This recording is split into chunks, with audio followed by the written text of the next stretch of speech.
Good afternoon. Good afternoon. Now, first of all, let's give it for the students. I mean, we need to appreciate that. I know you didn't have any choice. This was not a voluntary activity, but why we're applauding is, first of all, we understand this is unusual that you're in the fishbowl. It's exactly what this activity is called. When one outside group is watching an inside group, it's called the fishbowl. It kind of feels like that. All these eyes staring at you, and after a while you'll forget it. It's just more teachers. So you can sort of turn around and wave at the teachers, the administrators. You'll see some you know, most you don't, because they're from neighboring schools. We got Williamston, Hazlitt, East Lance. We got lots of schools here. So my name is Dr. Kevin Feldman. I prefer if you simply address me as Dr. Kevin. So what do you have to call me? Dr. Kevin, yeah. Now I live just outside of San Francisco, so don't boo me yet. Raise your hand if you are a Tigers fan. Yes, well, the Tigers are a very excellent baseball team. I'm a hardcore Giants fan. So I was happy last night. I admit it. I was texting my friends. They actually had to call one and say, "Did you see Sandoval?" But I know that it'll be a long series. It'll probably go 7 games. One of my nephews lives in Canton, right outside of Detroit, and he was saying, you know, "Go Tigers!" So at any rate, it'll be an excellent series. What we're here to do this afternoon is why we have all these teachers here is that the teachers in all these schools, including your fabulous school here, Mason, go Bulldogs, the teachers at your school are working hard at improving their teaching so they can help you improve your learning. Raise your hand if you think it's a good idea that we teachers improve our teaching. Yeah, very good. Yes. Now teachers, we're going to make student a verb. Raise your hand if you think it's a good idea that we find ways of helping students improving their studenting. Yes, so that's what the game's all about. And one of the things, yes, we're making a verb. Studenting, right? So one of the big ideas here is we get better by watching each other do what we do. Raise your hand if you've ever played a sport or a performing art, an instrument. Yeah, so we all know the power of feedback. That's what this game is all about. So we really appreciate you guys. Now what we're going to do is a real lesson that is right out of the information you guys are studying. So I would like you to simply copy down these 2 questions. What is judicial review? Why is it so controversial? First of all, just read the questions with me, everybody. So eyes up here for a minute. Just eyes up here. So nice loud voice so I can hear you all. What is judicial review? And next, why? That's what we're focusing on. That's what we call our learning target today. Is we want to unpack that a little bit. Begin your study up. So go ahead and copy that down and underline it so you know it's a header, a topic. And then we'll take a few notes as we move through our brief afternoon together.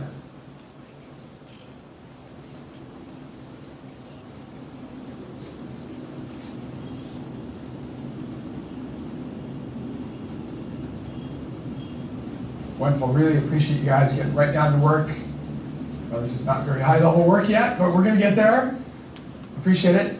Next thing, as you're finishing that up, I want you to simply number off right there at your tables in a moment.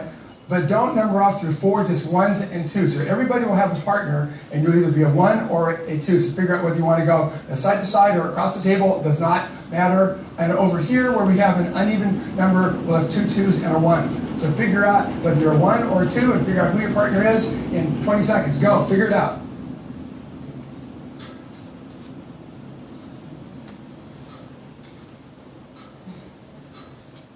Great, that was easy. You guys are actually faster than adults usually are. Good. Now, just to check, raise your hand if you are a 1. I need every other hand up. Hands up high. Good. So I can see you. Good. Thank you. Hands down. Everybody else, raise your hand. You're a 2. Good. Hands down. So here's what I'd like you to do.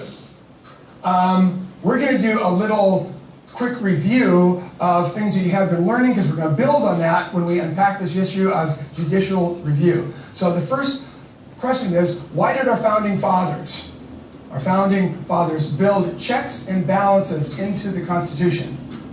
So I want you to stop and think about that. Why did our founding fathers, when they were writing that Constitution, people like Franklin, people like Jefferson, people like Hancock, people like Adams, why did they build in checks and balances? Why did they think that was important? Raise your hand if you think you have an idea. Okay. Well, we'll give it a go. Then I want 2s. You to start, and even if you're not sure, that's fine.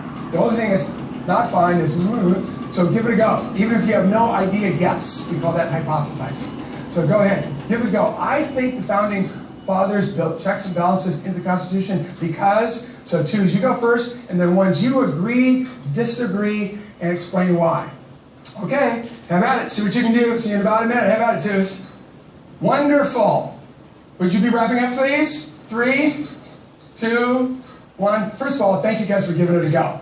Really appreciate that. Even when you weren't exactly sure, that's what good learners do. So I really appreciate that. I heard a number of interesting ones. Could we go right back here? Tell me your first name, sir.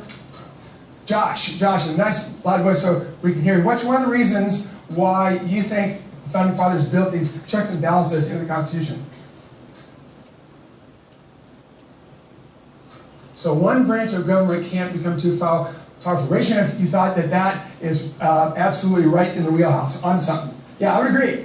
So when we look, the big idea here is they wanted to prevent any single branch. How many branches are there, everybody?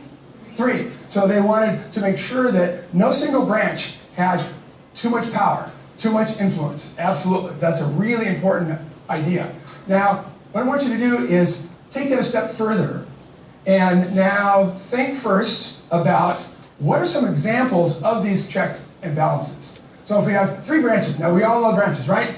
We have the legislative, we have the judicial, and we have the executive. Great. How do they check and balance? Give me an example. If you can think of one example, how any one of them checks any other one. Balance it out. So everybody stop and think. Yeah, it's okay to use your notes. That's a fine thing to do. You can go back and look. Yeah, and then after you've looked, go ahead. This time we'll start with, who went first last time? 2's great. 1's, you kick it off.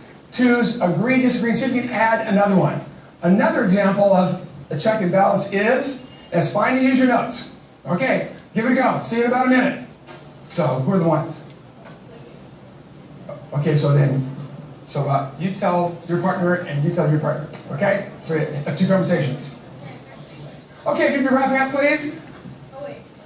So, everybody, I see many of you found the graphic organizer that looks like so. If you did, that's a very intelligent thing to do, is use the notes you have from how long ago?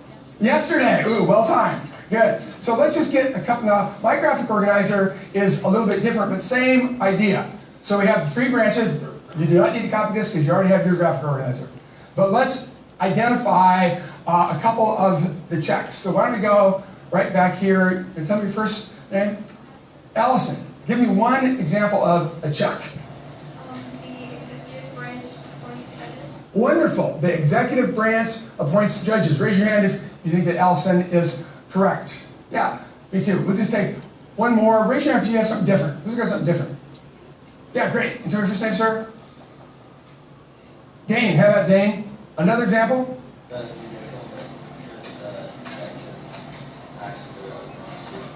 Okay, so the judicial branch checks both the executive and the legislative branch to make sure that their acts and laws and practices are constitutional.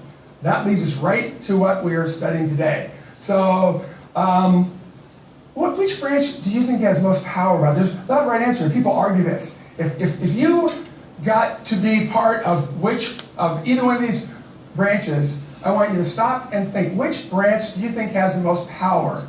And I want you to think of one reason to defend your thinking. Do you think that the executive has the most power, the president and his cabinet, the legislative, that's both the House and the Senate, or the judiciary, starting with the Supreme Court? Who's got the most power? So stop and think. We're just going to do this real quickly. So we're going to vote. You have to vote for one. So not voting is not a choice. You can't vote twice. Okay, so here we go. Hands up if you think it's legislative. Good, hands down. Hands up if you think it's executive. Nobody for the executive? Okay. Hands up if you think, everybody else. Judiciary. Wonderful. Okay, now here's what I want you to do. Get with your partner and give that one reason. So we've narrowed it down. There's no right answer here. So there's not a right answer. It's the quality of your thinking, the quality of your defense, the support you can give. Give me one reason why you picked either the judicial or the legislative. Why do you think that has most power? This time, I don't care who goes first as long as you both talk. Okay, give it to your partner. Who's got the most? So, You tell each other, yeah. You tell each other. It is kind of a trick question, isn't it? Yes. Okay, would you be wrapping up, please? 3, 2, 1. Really appreciate the thinking. Really appreciate that you guys are comparing, arguing a little bit. And we heard an interesting comment here. Tell me your first name, please. Grace. What did you say, Grace? So, yeah, and what was your comment? It's kind of a trick. Yeah, that's not really a trick question, but one where there's not one right answer. And so we could argue this from either point of view, and believe me, people do. And they're still arguing today, and what we're studying today, this judicial review, is one major power of the judiciary, and people are arguing it big time, and you're going to hear lots of arguments as you study it. So here's what I want you to think. Right now, don't worry about writing this down. Just follow the little story here. So historically, in the early life, meaning from the founding of the country in 1776 to the Constitution to the early 1800s, the Supreme Court was the wimp of the three branches, meaning it didn't have a lot of power. And what happened was, how did we know it did? First of all, it heard very few cases. There was not a lot of cases that went to the Supreme Court. And secondly, they were the weakest form of government, meaning they didn't have much power over the legislature or the executive. That changed big time with this guy. Oops. With this guy. His name is Chief Justice Marshall. Raise your hand if you've ever heard of this guy. Yeah, there was actually, I grew up in Seattle, and there was a junior high school, our big rival. I went to Nathan Eckstein, but a big rival was Marshall. Yeah, and I don't think until I was in high school that I really realized why it was named Marshall. Well, it was named after this guy. So he was the Chief Justice of the Supreme Court. And in the 1800s, he increased the court's power considerably by his skill, by his actions, and by one key principle that he's credited as being the first one that articulated, even though it goes back to the early history, a couple hundred years earlier, of English law. And the principle was judicial review. What was the principle? Yeah, lean over your partner, even if you're not sure, just by the name, judicial and review, give me a prediction of what do you think judicial review is. You can figure out a lot of this just by judicial. Know what that is. We know what review means. What do you think it is? Go. Wonderful, wonderful. Okay, let's come together. Yeah, really good thinking. We heard a perfect one, an example of the kind of thinking that really impresses me, and was volunteered by her partner. Can you tell me your first name? Chloe, go ahead and give it a go. Exactly what you told me. That was excellent.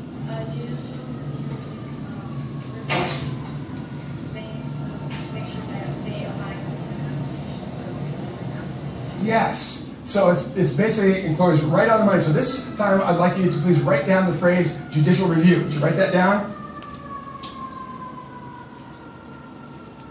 All right, good. So I want you to go ahead and sit with a partner.